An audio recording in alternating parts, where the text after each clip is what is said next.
Good afternoon. I'm Joyce Felker, and I have the privilege of being the Executive Director for the Parenting Network. I want to welcome you to today's April Prevention Awareness event. I'm going to give just a couple seconds as folks check in from the waiting room.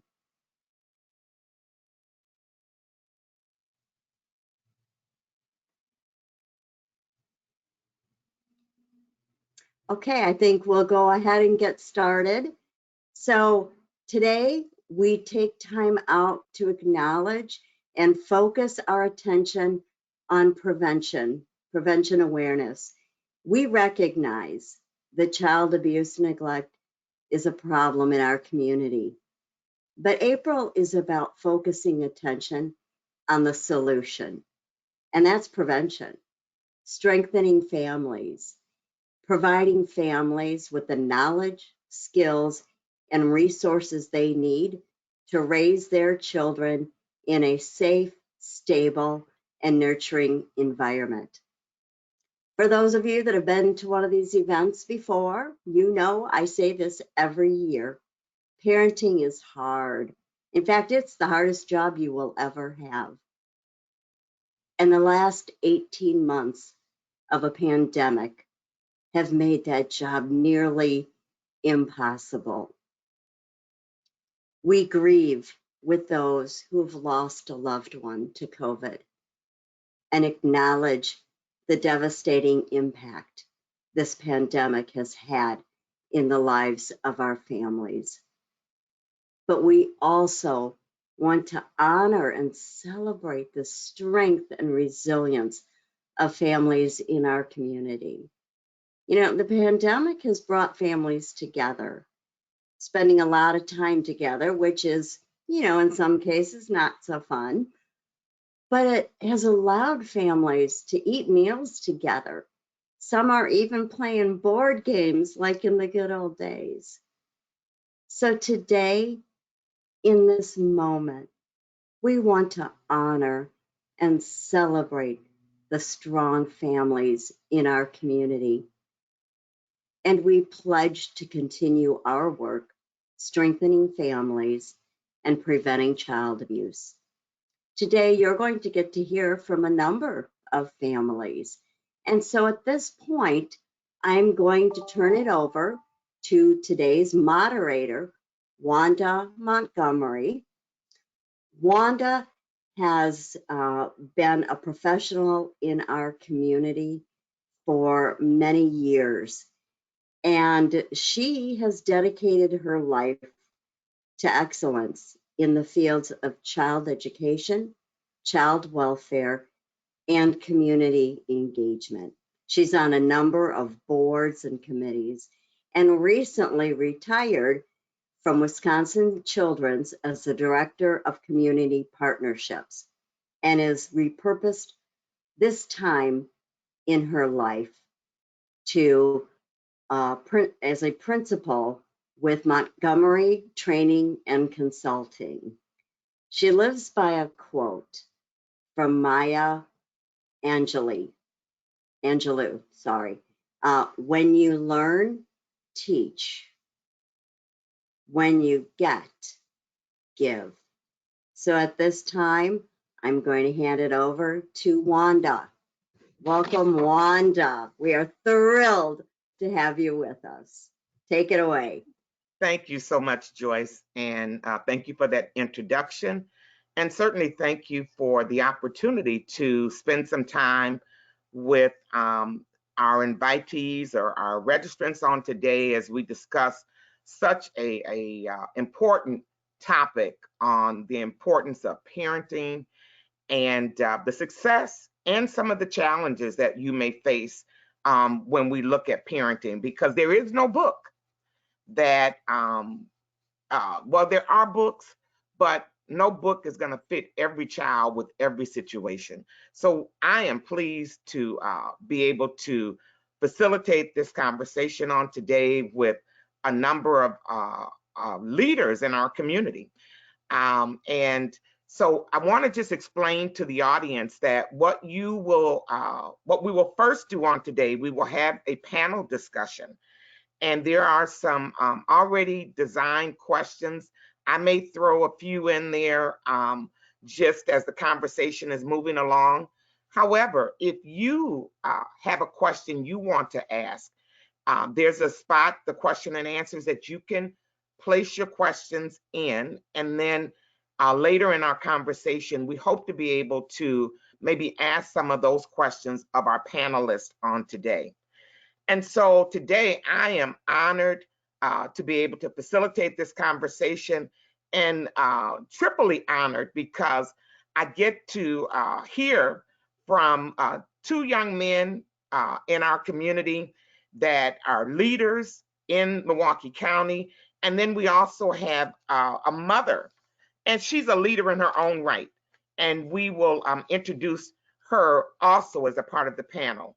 So first, I'd like to introduce Cavalier Chevy Johnson. He's a graduate of Milwaukee Public Schools, Bayview High School, and UW-Madison. Cavalier is married to Dominique, and they are blessed to have 3 children, a son named Oliver, and twin daughters named Madison and Bella. Before serving as a 2nd District Alderman, Chevy served our community as a community outreach liaison for city government, where he worked diligently with community and faith leaders to find creative solutions to some of Milwaukee's most pressing issues facing families from all walks of life. Our second panelist today will be David Crowley. Growing up in a working class family in Milwaukee's 53206 neighborhood, and we hear a lot about 53206, David was no stranger to hardship. As a child, David's family moved around frequently, often as a result of evictions. He lived in a home with multiple family members who suffered from mental illness and drug addiction, and saw firsthand the impact that these issues have on our community. This is personal. Parenting is personal to David. And so we welcome him on today.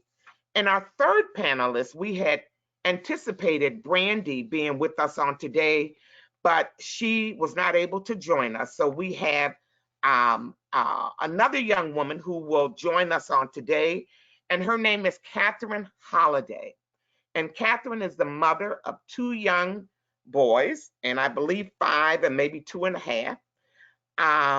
Her and her husband, who's a Bosnia refugee, they have some cultural differences, but they're raising 2 young men together in our community. She has participated in programs at the Parenting Network, and she's an HR professional. So these are our panelists on today. And so we're going to get right to it. And some of the questions I'll ask, and that's for all of you to answer. Some may be directed specifically to one of you to respond to. So, and I don't want to be like in class where I say, okay, David, this is for you. So when the question comes up, if you want to go first, you can go first. And if nobody goes, then I'll call you, like the teacher in me. So the first question is, tell us about your family. And that's a broad question. All right, Chevy. Ladies first. Oh, see there? Catherine? Thank you. Can you hear me? Yes. Okay. Hi, everyone. I'm Catherine Holliday, and thank you for that introduction and the warm welcome. So I'll tell you a little bit about my family, but first I have to say that I'm really far outside of my comfort zone being on this panel right now. I love the Parenting Network, and the Parenting Network has helped me so much and helped our family, my children. And so I'm honored that they asked me to participate today as a last minute participant, but I do feel super nervous right now. So anyway, my family is myself and my husband, we've been married for coming up on 7 years, and we have 2 boys. Jack is 5 and Tom is 2.5, and we live in Wauwatosa, right on the Milwaukee border. And my husband was a stay-at-home dad before the pandemic started, and he still is. And I work full-time in HR, and so I've been working from home for about the last year mostly, and so the boys are typically in the other room playing or learning, doing virtual school, while I'm over here in this other room doing my work. So that's all I have on that. All right. So now you two guys, and I'm not going to say All right, age. I'm gonna jump in. All right, go ahead. So again, David Crowley. I am married to Erica Crowley. We're actually celebrating our 5th wedding anniversary this Friday, so really excited about that. We have 3 children together, all girls. My bonus daughter, she's 13, that's Alyssa. I have a 3-year-old, that is Ava, and I have a 1-year-old named Autumn, and they are just phenomenal. I'm the only guy in the house, and it's weird when I say that because growing up, my mother was the only woman in the house, and so things have definitely changed for me. And I would actually say for the better, because I love being a girl dad. All right, all right. Well, thank you all for having me and us here. My name is Cavalier Johnson, and I am married to Dominique, as Wanda, or Queen Wanda, as our son Oliver calls her. Married to Dominique. We are also celebrating our 5th wedding anniversary later this year. And we have 3 children, a 10-year-old son named Oliver, who is wrapping up his 5th grade year virtually at MPS, and twin daughters named Madison and Bella, who just turned 3 years old just last month. I mean, so much to say about my family. Love them to death. My wife is just this incredible, wonderful, kind, sweethearted, tough as nails woman. And my kids have their own distinct, wonderful personalities. And I'm not I got a son, so I'm not, the only male in the house, but I am like the only person who's like on level 5, because everybody else in my family is like on 10. I appreciate those responses. And you know what, Chevy, I forgot about Oliver calling me Queen Wanda. And he's been doing that for about 5 years, and who knows where he got it from. But that's what he calls me. So as we think about parenting, and can you tell us about the first time you held your baby or babies in your arms? What did that feel like? I would say it was one of the greatest feelings in the world. Ava, I was 31 years old when she was born, and Autumn, she was born the day after I actually announced to run for county executive. So she said I couldn't have that week. But the first time that I held both of them, it was eye-opening. I've always contributed the work that I do to the community who poured so much into me when you think about the issues and experiences that I've lived. But when I thought about those girls, it gave me a different meaning. It gave me a different meaning holding them as far as what is my purpose in life. And it always was to give back to this community, but it's really to leave a better community for my 3 young girls. And for me, holding them, it just gave me a new outlook on life. It gave me, a new fire that was burning in my belly to want to do even more. And it honestly, I have to say, because I think it's cheesy because we always say, well, our kids are our greatest gift. And honestly, they are, particularly when they're born that first day, when you know that there's nothing much that they can do for themselves and they rely on you so much. And it just helped me understand the capacity I now have to work within personally and professionally to make sure that they have the best world left to them. Absolutely. Chevy, how about you? Because you had 2.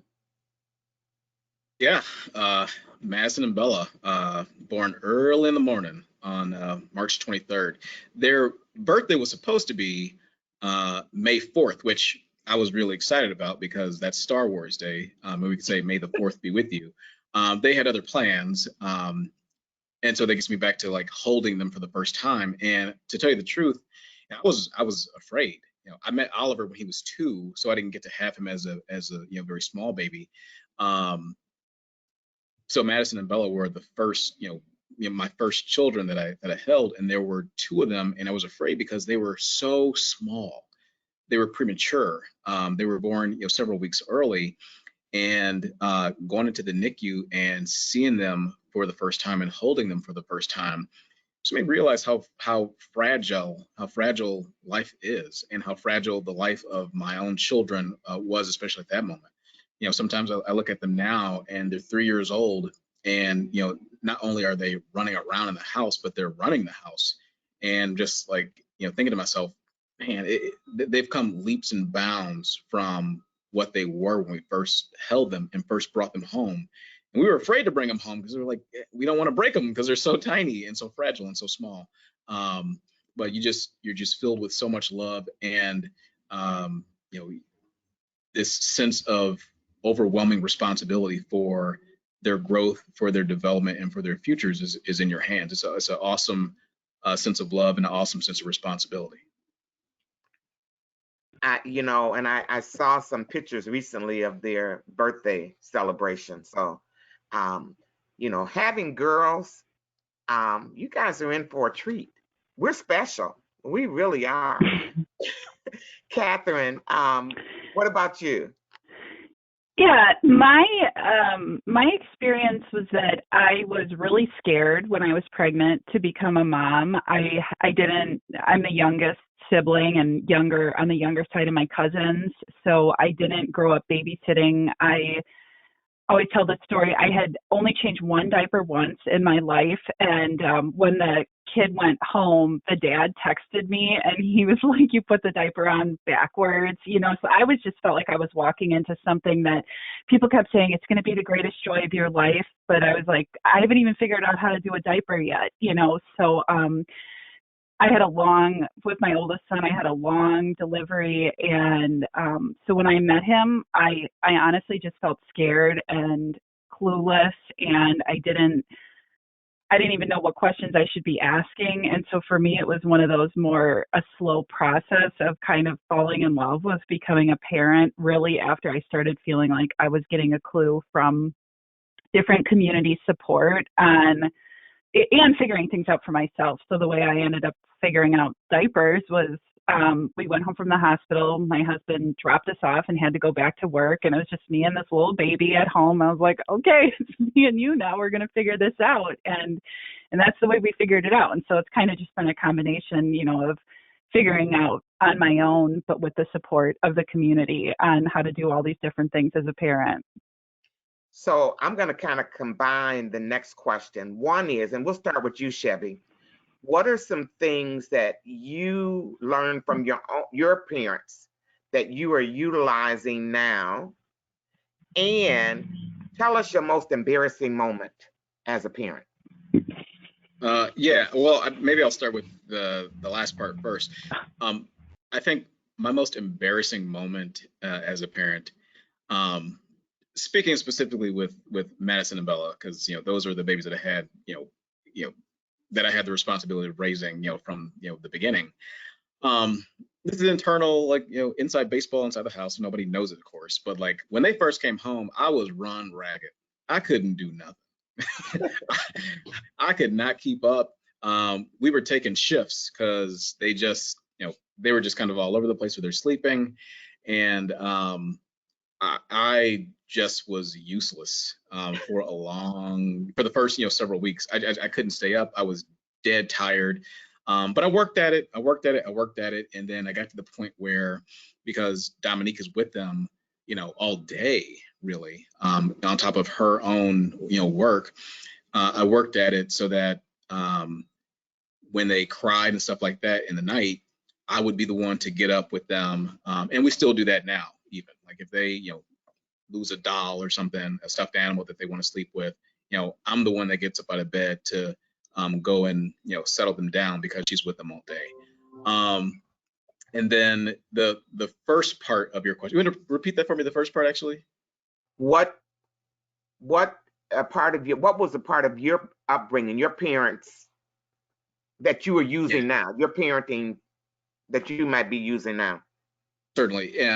Those things that my parents instilled me that I use now is to create a value system in your kids. And that's, more so, especially what we do with Oliver. When we do it with Madison and Bella as well, but we do it with Oliver. Like, set parameters and set values. My stepdad would always tell me, like, if you do good in life, you get good things, right? My father would tell me, you have got to expand your horizons, and if you're willing to work really hard for something, then somebody's going to do it. So why not you? If you're willing to put in the work, if you're willing to, really go for it and give it your all. My mother was just, and still is, a very hardworking, focused woman who, who never met a challenge that she could not overcome. And we try to instill those same sort of values in our kids each and every single day.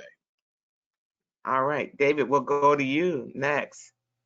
Yeah, so one, I like that value one, because I would definitely say that my parents did that. But one of the things that I would say, which kind of ticks off a lot of our children just in general, was my parents always wanted to know the parents of my friends. They always wanted to know who was I around, where was I going. And so when I think about, even when we go to a park and my girls are playing with, another young person, I always want to know who that parent is, because it's important that we build these relationships, because, we always say that it takes a village, right? But it could be a bad village at the same time when you talk about raising your children. And so it's important to know who is in your village and who can be helpful when raising your children. So I always value that and bring that with me. But I think when you think about embarrassing moments, I think all of us have a diaper story. And one time, I want to say, I think this was Ava. I was changing her diaper, and she clearly wasn't done. And so, so when I'm changing her diaper, putting a new one in, I think I had only one diaper at the time.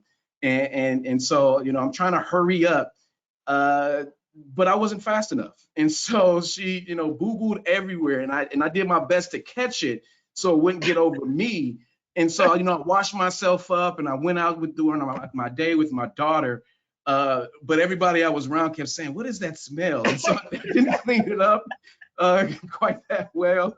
But that's definitely one of the most embarrassing moments when you think about parenting. Put that in the book. We'll remember. For sure. Catherine?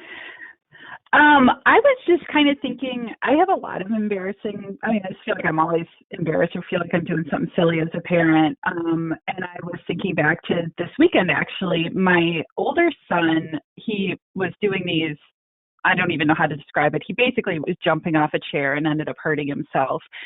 And I thought it was his knee. So I was giving him Advil, putting ice on his knee, checking his knee, but he kept walking funny. And then it was like 2 days later, I realized it wasn't even his knee, it was his foot.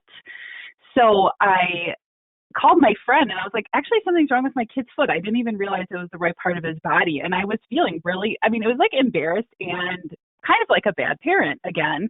And she said, she's a OT person, and she said that happens all the time. Parents always do that. They think it's one thing and it's something else. And so she's like, just let that part of it go and, just move on with making sure that, you get him the care he needs. And so that's just kind of the most recent story of something that popped into my head with like feeling like as a parent, I'm not sure what I'm doing here. So let me just keep kind of reaching out for just trying to figure stuff out again. And for my parents, I was thinking about trying to make holidays special. My parents were, they worked really hard, and we didn't, I don't have a lot of memories of us doing a lot together, but I do remember the holidays being a special time and kind of like Sunday morning church kind of time. So that's something for me that I try to think it's not necessarily with my children the quantity of time that we spend together, but how do we make those weekends special, and to make holidays special, to have a special time as a family. So we're almost wrapping up our questions, but then we're going to open up to see if we have any in our chat. But one last thing, I want each one of you can give me one word of what you've learned about yourself parenting during the pandemic that maybe before you thought you had it, you know, I got all this patience, I got all of this. That's where But I'm now, going. Patience. but now, you know, what have you learned about your parenting since the pandemic has been in place? If you can do one word. Patience. Self-care. Self-care. What did you say, Chevy? I said resilience. Gotta have it. Gotta have it. So I am going to see if we have any questions in the chat. And if we do, I'll ask you that question. It doesn't seem like we have any in the chat. So I will come back to, let's see, I will come back and ask you one more question. I think I got a couple of minutes here. So we will do that because then we'll be transitioning to another part of the program. So let me see. When your children are grown, what do you want them to remember about your time together during the pandemic? And Catherine, we'll start with you and then David and then Chevy.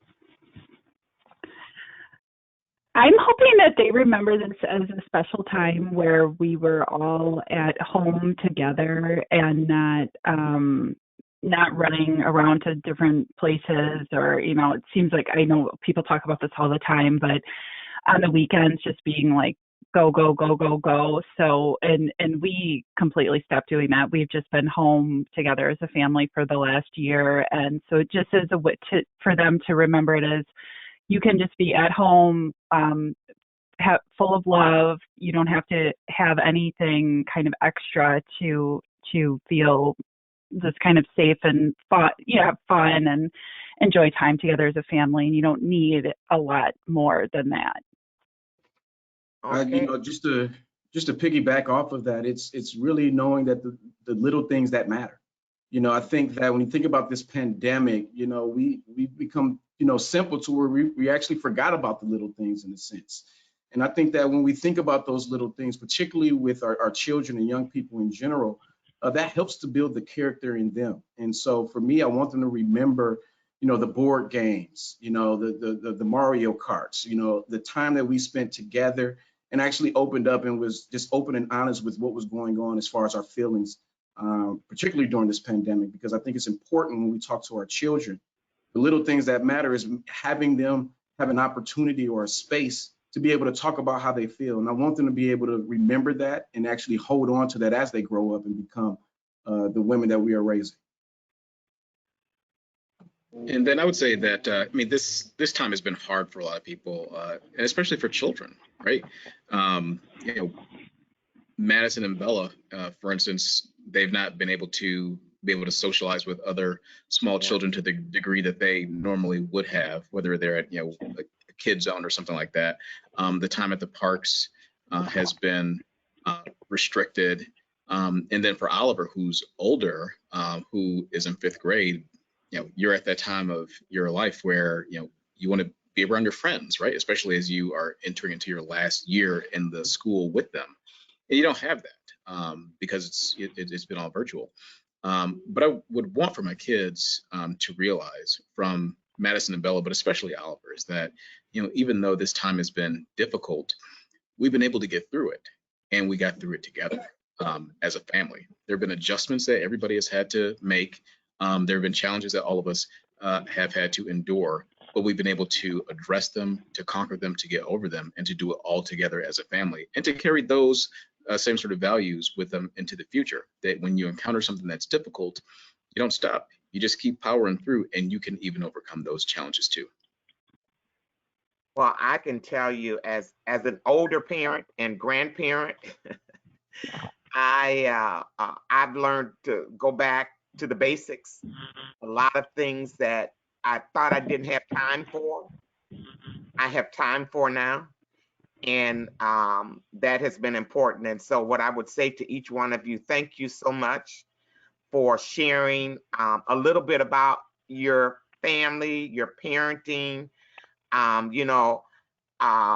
this is so important to see dads and moms that are willing to share what they know and what their successes are and what some of the challenges have been.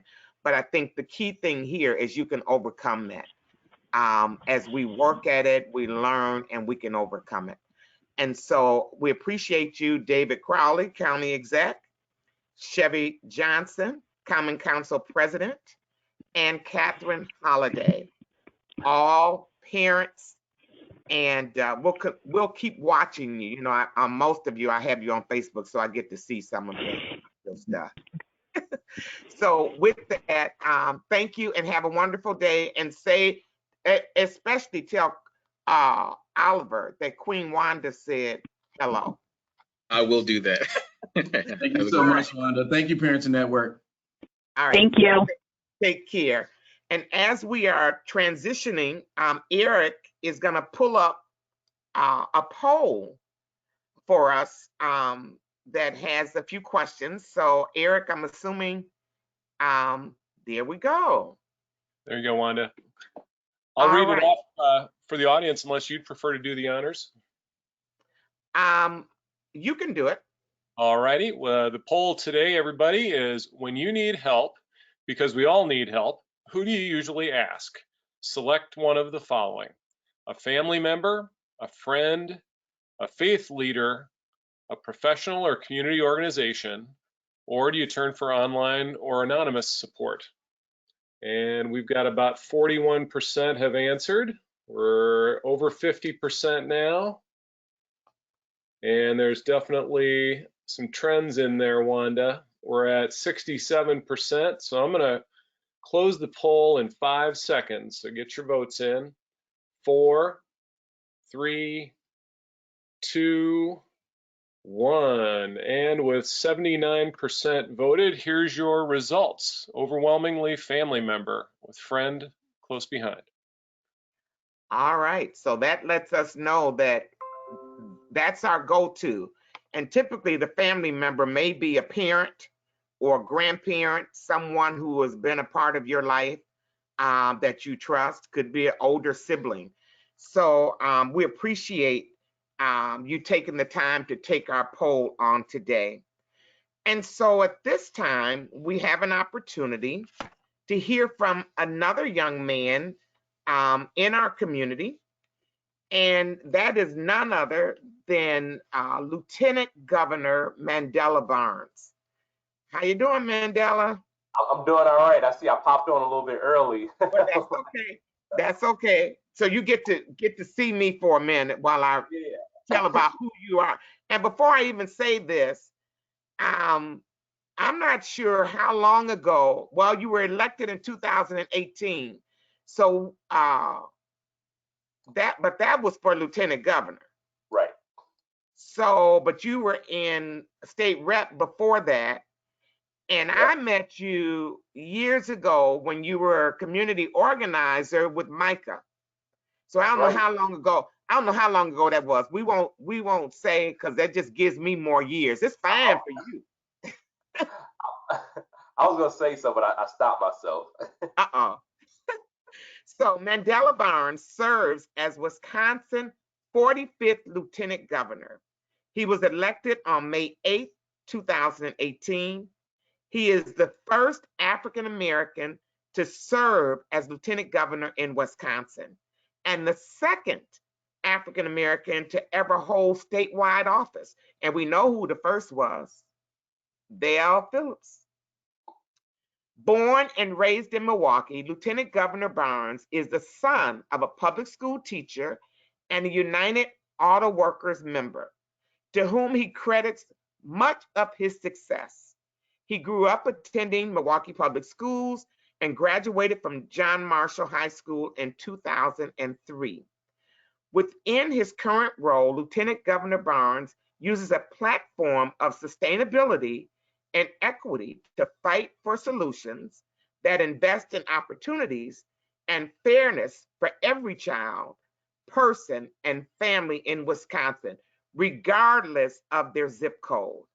And so we have our Lieutenant Governor here with us on today, But I believe we're going to also be joined by two people that are responsible for this young man. He couldn't be nowhere without these two people.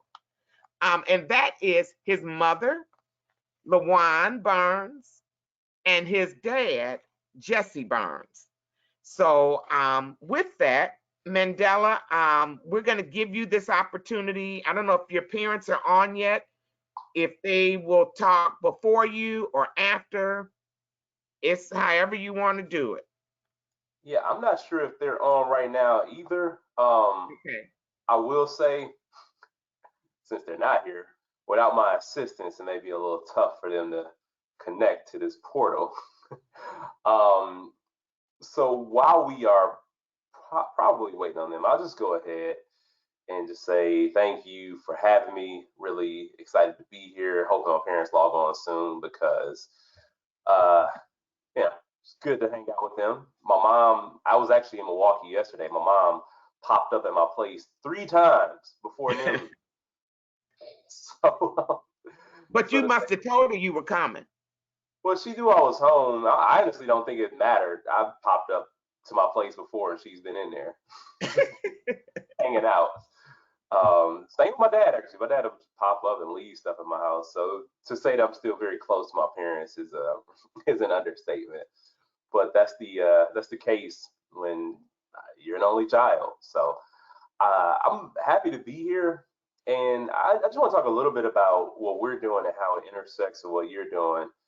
It's incredibly important to make sure that families have the supports that they need so that every child could go on to do great things, to go on and achieve their wildest dreams. And the biggest thing that sets families apart, whether they're in one part of the state or another, or even one part of the city or another, one zip code or another, is opportunity. And I'm fortunate that I had opportunity because of my parents. My parents, two very hardworking people, and I, relatively speaking, especially compared to so many people that I was around, I had a very privileged upbringing. Although it wasn't that privileged. But the fact that my parents never faced job insecurity, we never faced housing insecurity like people that I knew growing up faced, that gave me a chance to be able to have some sort of stability and to be able to go out and think about things in ways that other people may not have been able to think about them. So here in Wisconsin, given the position that I'm in, this has always been my cause to fight for people who just need a chance, people who need opportunity. But in this position where the scope is much broader, thinking about every child, I just left Superior. And I think about children in Superior all the way down to Beloit, over to Platteville, back up to Milwaukee, Racine, and Kenosha, and even Eau Claire, Madison, and Green Bay. We have to be able to provide the resources for parents. And that's what our state budget does. That's what our last state budget tried to do. But we know that we have so much work to do. So many families have fallen into poverty for the first time since this pandemic. So many families' lives and livelihoods have been upended by this virus. So it's important for government to step in and do the necessary work to make people, families, and communities whole again so that they can be healthy and productive, and so that parents can provide the best care for their children. And that's from birth to adulthood. Children need strong and healthy parents, a safe home, food, good education, regular visits to a doctor, and also the ability to pursue their dreams. And a good school is one thing, and I'll use air quotes when I say good schools because we still need to make sure that the support is there at home. I couldn't show up at home and tell my dad I didn't have any homework because he just wasn't going to go for it. And I think that sort of support is what is still some sort of accountability, some sort of accountability in me from a young age. And our budget invests in our schools. It expands access to health care, supports our working people, working men, women, and families, and also provides much needed resources to the communities that are the most in need. And I don't have to tell you, but expansion of Medicaid would mean so much for our children and our families. It would mean that more children and more parents have access to the care that they deserve. We know that healthy children perform better in school, and healthy parents perform better at work, and healthy households are able to excel. And we're in desperate need also of safe, affordable, and accessible childcare in Wisconsin. And the governor's first budget, we made targeted investments in the 53206 zip code, the zip code that birthed me, because children deserve the best start possible and parents need options so that they can work worry-free.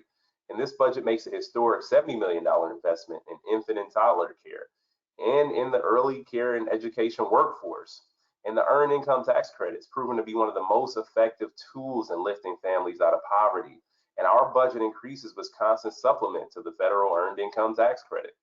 And I mentioned the pandemic earlier because, again, it's highlighted the need for broadband and for thousands of families across the state to be able to get connected, whether it's to work or whether it's to school. And lack of access to broadband makes life more difficult for families, and it puts children behind. And this budget is building on our first budget by proposing more than $205 million in broadband programs over the biennium. We recognize that schools and education are critical to the long-term success of all the students in our state, and that's why the governor's budget provides a significant general aid increase and also provides funding for English as a second language services, mental health services, and also special education. So this is the work that we're trying to do. I still don't see if my parents have gotten on or not. And so, surprise, surprise, they are on, and we're going to invite them to turn their cameras on, because we want to hear from the two people that are responsible for the first African-American lieutenant governor in the state of Wisconsin. So Mr. Barnes and Miss Barnes, if you can click on the camera icon, it's green. It should be like a video camera. We don't see. I don't see. Can you hear me? I can hear you. Quit laughing, Mandela. Quit laughing. I should have stayed in Milwaukee so we could have done this together. Well, I can hear you, Miss Barnes. What about Jesse? Can we hear you? Yes, I'm here. Yes, I'm here. All right. So we can't see you, but we can hear you. So why don't we do this? Ladies first. So Miss LaWan, tell us about raising this young man.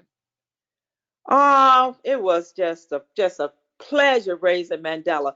You know, he was a happy, friendly baby. You know, like, okay, for instance, when we used to go to church, I'm just gonna go. When we used to actually take him to church as a baby, everybody walked into church, Mandela would just wave at him and everything like that.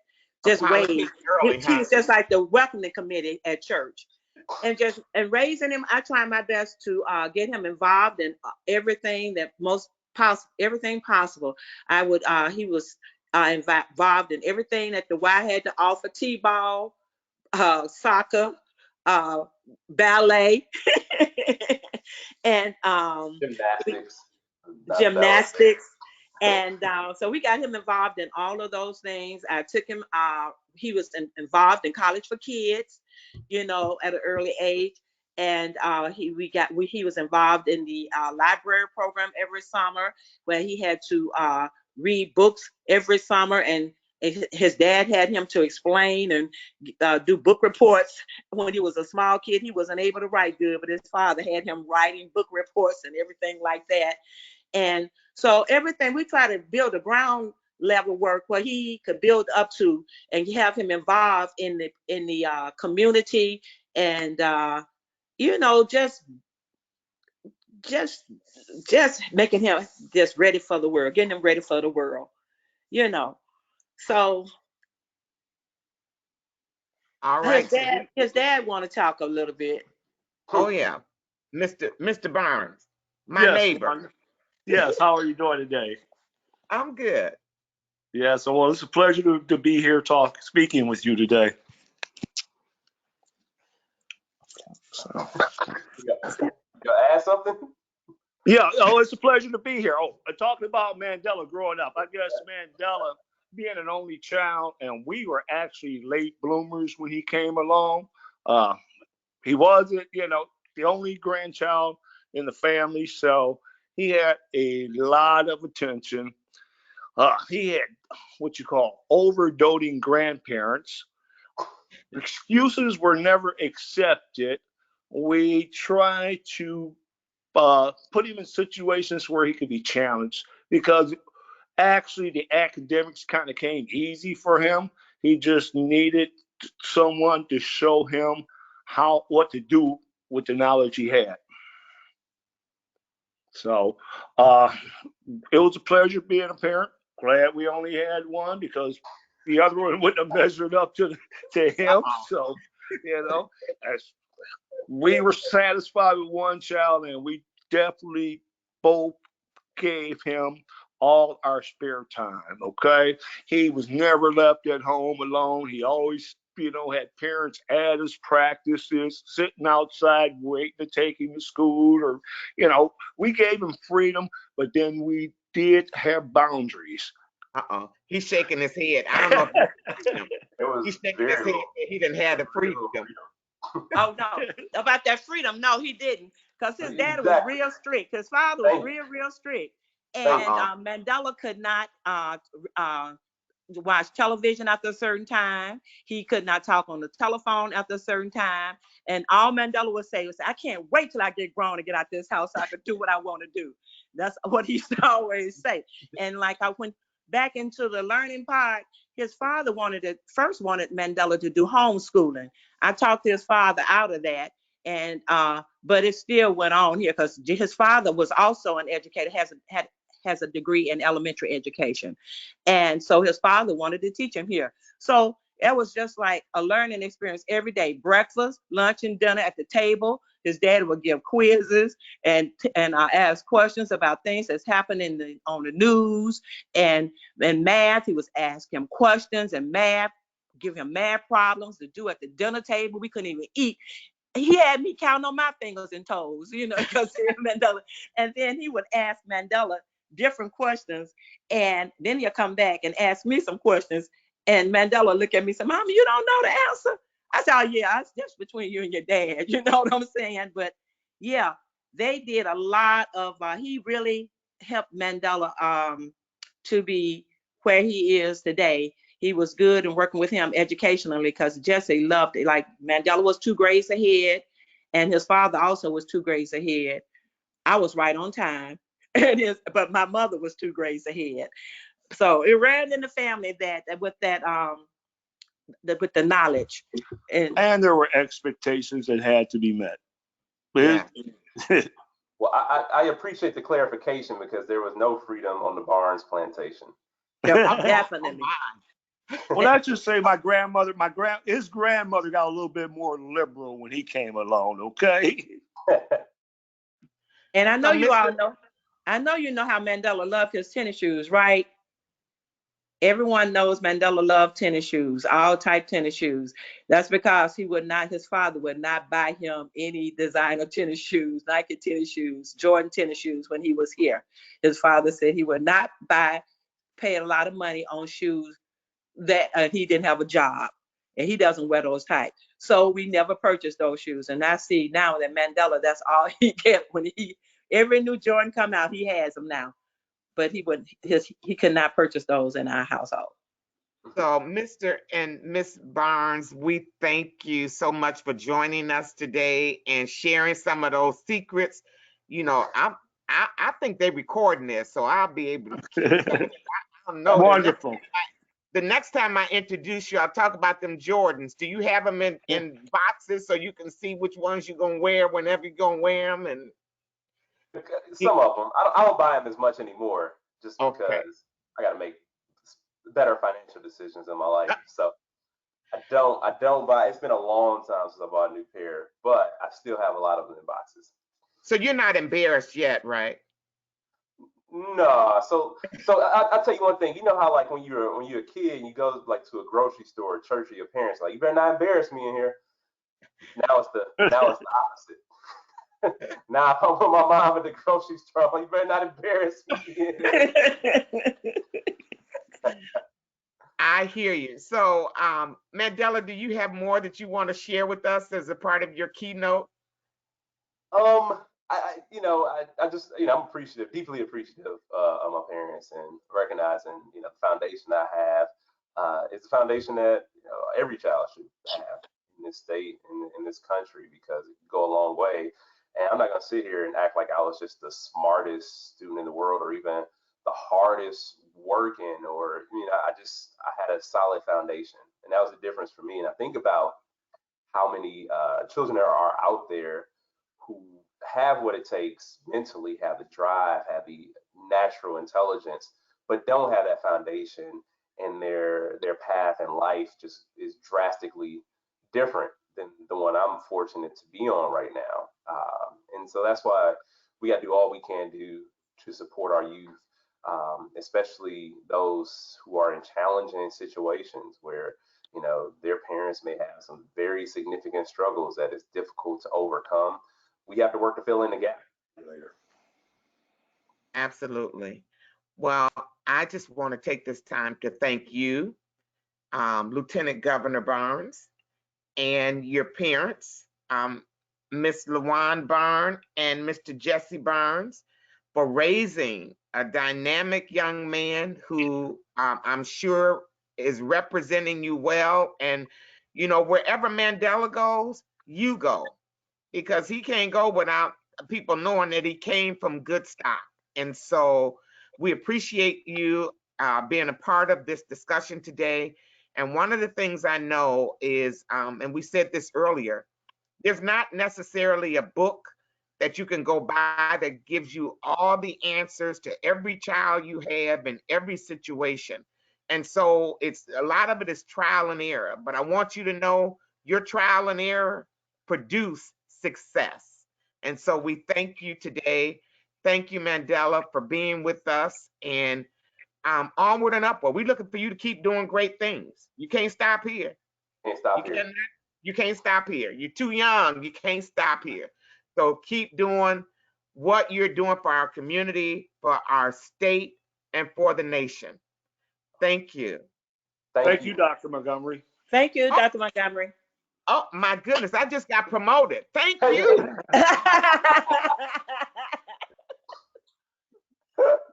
All right. Have a good day. You have a good one too. Thank you for having me, and thank you for everything you're doing too in your leadership, because you are also first, and people need to recognize that. Thank you. Well, let's talk to you soon. All right. So I have the pleasure of reintroducing Joyce Belkert today, who is Executive Director of the Parenting Network, and want to just close out and say thank you so much for this opportunity. I had fun. Sometimes stuff gets nervous and all that. I was comfortable. I'm good. And I learned some stuff today too. I'm not a parent, but I do talk to a lot of parents. So thank you for this opportunity. Thank you so much for moderating the conversation and for keeping it fun and interesting. I just want to take this time quickly to thank all of our guests for being with us and sharing their story, and for Catherine, who had the courage to come on and talk to all of you. I see in the participant list there's about 95 people, so that's a lot. So thank you all. I would be remiss if I did not thank our sponsors, the Medical College of Wisconsin and the Greater Milwaukee Foundation, who supported our ability to do this virtual program, and for the tech that's behind the scenes that was able to get everyone on the webinar. I also want to quickly thank Andrea Liber, our Director of Prevention Advocacy. You have outdone yourself again. We thank you for all your work. And to Ebony Solly, the Brand and Creative Director of Solly Media, thank you for providing guidance and for getting us all of the guests and doing your behind the scenes work. I just want to thank those of you who are here with us, and continue to support our work strengthening families and preventing child abuse and neglect. Have a great day. Bye.